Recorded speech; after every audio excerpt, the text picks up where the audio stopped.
Qui stiamo testando una macchina, una rasca elettrica, quindi non c'è più il motore scoppio, c'è un motore elettrico alimentato da batterie Batteria al sale. Allora, Luca Vecchi di Energista.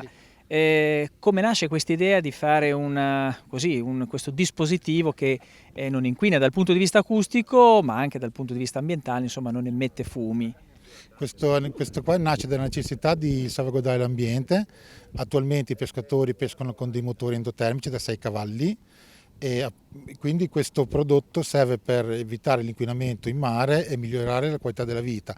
Infatti, come possiamo sentire, non fa rumore, cosa che invece i motori endotermici fanno un forte rumore mentre lavori. Da quanto tempo avete studiato questo dispositivo, questa rasca elettrica? Il progetto è nato 1 anno e mezzo fa con i pescatori di Goro, con un gruppo di pescatori.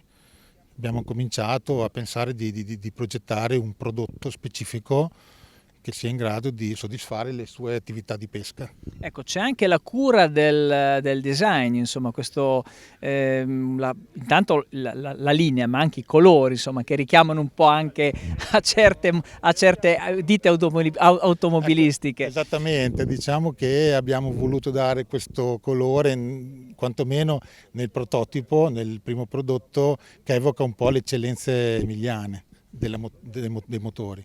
Quindi il principio è quello di una rasca, diciamo, tradizionale, alimentata sostanzialmente, insomma, in questo modo. Che autonomia possono avere queste? Arrivi a 2 ore, loro pescano meno di 2 ore riesce a soddisfare la pesca.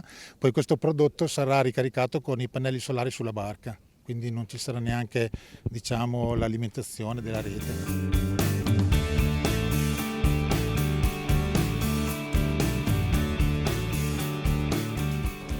Riprendiamo la linea e chiudiamo il nostro percorso a tavola, com'è doveroso, e chiudiamo vedendo come valorizzare, come cucinare questi bellissimi prodotti che abbiamo pescato, le vongole della Sacca di Goro. Siamo qui al ristorante La Marinara, siamo a Goro e allora Claudio, a te cominci tu a raccontarci o fai raccontare il titolare che forse ne sa qualcosa più di noi? Allora, sicuramente Adriano Furlan ci racconta innanzitutto la differenza di queste splendide vongole che adesso vediamo, che fra un po' vedremo cucinate, ma noi vogliamo sapere anche un po' la differenza. Allora, noi abbiamo pescato prima queste vongole.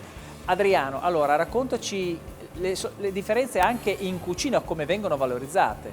Bene, allora i 3 tipi praticamente fondamentali di mitili che abbiamo noi sono le cozze, come vedete, le classiche cozze, poi abbiamo le vongole tradizionali, molto belle queste, poi vedete raccolte, e poi abbiamo le vongolette o chiamate pevarasse qui in Emilia Romagna, o bibarasse nel Veneto, che è qui a pochi chilometri, quindi noi siamo un po' una terra di confine. Qualcuno le chiama anche le poveracce. Le poveracce, perfetto. Queste sarebbero proprio le classiche vongole che crescono spontaneamente in mare, non nelle sacche, ma sono fuori a qualche miglio, non hanno bisogno di essere depurate perché sono proprio nel mare. Poi le facciamo in vari tipi, poi il nostro cuoco vi spiegherà come le farà. Dunque, diciamo, quelle che noi abbiamo visto prima pescare nella Sacca di Goro sono quelle che sono un po' più grandi. Queste qua, sì, le tradizionali gustose anche che vanno quelle. in tutto il mondo. Beh, certo, sono buonissime, è chiaro. Io trovo queste vongole vanno fatte in mille modi, perché ci sono molti modi. Noi stasera vi facciamo vedere i due modi che le facciamo noi classiche. Come spaghetti in bianco, praticamente alla veneziana, solo aglio, prezzemolo. E invece queste le faremo in 2 modi, le faremo sia alla tarantina, quindi un po' piccanti con il pomodoro verace, e in bianco anche queste. Anche le cozze le faremo in 2 modi, le faremo sia in rosso la tarantina che la veneziana. Beh, a questo punto la parola al cuoco.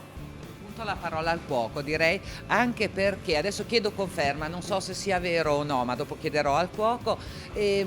Ho sentito dire che da queste parti si mette anche il parmigiano reggiano insieme al pesce. È vero o non è vero? È una leggenda metropolitana.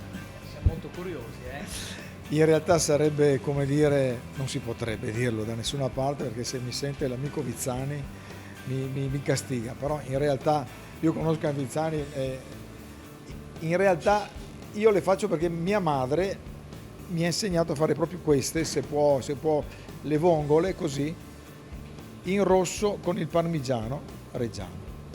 quindi saltate, filanti proprio, filanti. Potrebbe essere un'eresia, a me piacciono. Ve le farò provare dopo tra noi, quando mangerete qui ve le farò provare. Siamo ansiosi.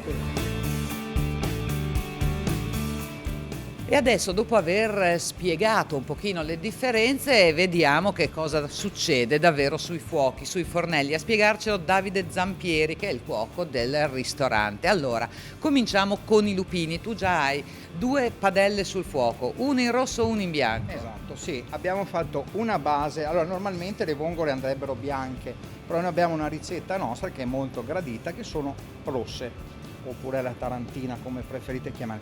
Abbiamo fatto una base di olio ed aglio con un po' di pomodoro, al quale andremo ad aggiungere le vongole.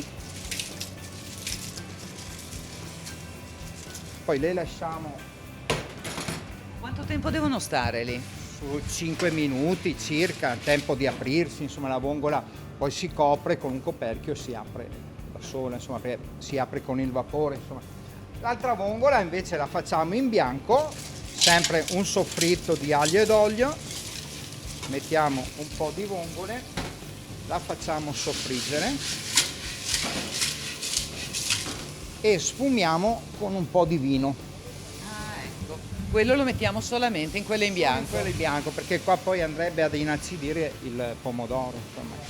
Comunque tutto sommato le vongole poi sono molto semplici da preparare anche in casa, hanno questo bel vantaggio, insomma, che anche senza essere cuochi, chef o cuochi come te, insomma, anche noi possiamo cimentare. Poi qui a Goro, insomma, è un paese di pescatori, per cui non manca il pesce, insomma, soprattutto la vongola non manca. Assolutamente, freschissima, abbiamo finito la pesca poco fa, poi in realtà non sono queste perché vi abbiamo spiegato che ci sono dei tempi tecnici che vanno rispettati dal momento della pesca al momento del mercato. Ecco, quindi questi i lupini o poveracce o... Poveracce, sì. Sono chiamate anche poveracce perché una volta qui nella nostra zona non c'erano le vongole veraci, per cui mangiavano queste qua, che era il piatto dei poveri, insomma, perché adesso magari non proprio perché sono molto rare, queste ovviamente non si trovano. Ecco, mentre invece le vongole veraci, tu ci fai gli spaghetti, come li prepari? Allora, poi vi faccio gli spaghetti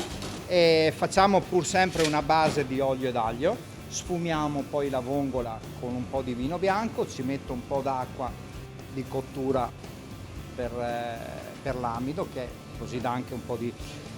E poi saltiamo gli spaghetti, una volta cotti saltiamo gli spaghetti, ai quali aggiungeremo una ricetta nostra, che però secondo noi è buona, e ci aggiungiamo un po' di parmigiano, perché non si sente ma dà la cremosità alla pasta. Quindi questo un invito anche a provare, così facciamo questo sposalizio fra terra e mare. Allora Claudio, Una cosa che non mi è mai riuscita è questa, vedi, questo movimento che fa saltare. Però lo so, lì mi devo esercitare, mi devo. non adesso perché ho la maglia bianca, per piacere abbi pietà, già per piacere. Alla fine ci aggiungiamo sempre del prezzemolo, che va sempre messo a crudo, in maniera che mantiene il suo sapore, insomma. Ecco, un altro consiglio, una curiosità: se noi acquistiamo le vongole, come le dobbiamo conservare, entro quanto tempo le dobbiamo consumare? Tempi brevi? Beh, in 2 giorni al massimo la vongola, cioè la cozza dura un po' di più, però la vongola 2 giorni. Le dobbiamo tenere in frigorifero? Sì, beh, noi le teniamo in frigorifero, le laviamo, anche se arrivano già purgate, però le laviamo, e poi le conserviamo coperte con uno straccio umido. Tutto. L'importante è magari non metterle in un frigo ventilato, perché il frigo asciuga e la vongola muore poi perché manca l'ossigeno, insomma. Quindi straccio umido e tenerle in frigorifero. Così, insomma, vedo che Perfetto, beh, insomma. difficilmente ci muoiono, insomma, cioè muoiono in padella, insomma. Beh, vabbè, insomma, è la morte sua, come si dice, la morte È un buon sua. suggerimento, È un buon suggerimento, qualche consiglio anche pratico. Queste qua siamo pronti, ve le posso impiattare. Allora facciamo così, che noi salutiamo, ci andiamo a sedere. Assolutamente sì. Allora, adesso noi stiamo distanti, parliamo un po' per uno, benissimo. Allora, Qui si chiude questo nostro percorso, la nostra puntata con i frutti della terra a cielo aperto. Grazie per averci seguito. In sovraimpressione vedete tutti i nostri riferimenti, i siti internet, i social dove potete vedere e rivedere le nostre puntate, e grazie anche a tutti loro che hanno collaborato, perché è davvero stato un bel percorso, una bella filiera. E io consiglio anche di fare veramente da turisti, venire in queste zone che sono veramente belle. Parco del Delta del Po, non si può sbagliare. Assolutamente, vale la pena, sono bellissime dal punto di vista ambientale, paesaggistico e poi anche gastronomico. Grazie a tutti voi per averci seguito, arrivederci alla settimana prossima. Un saluto, arrivederci.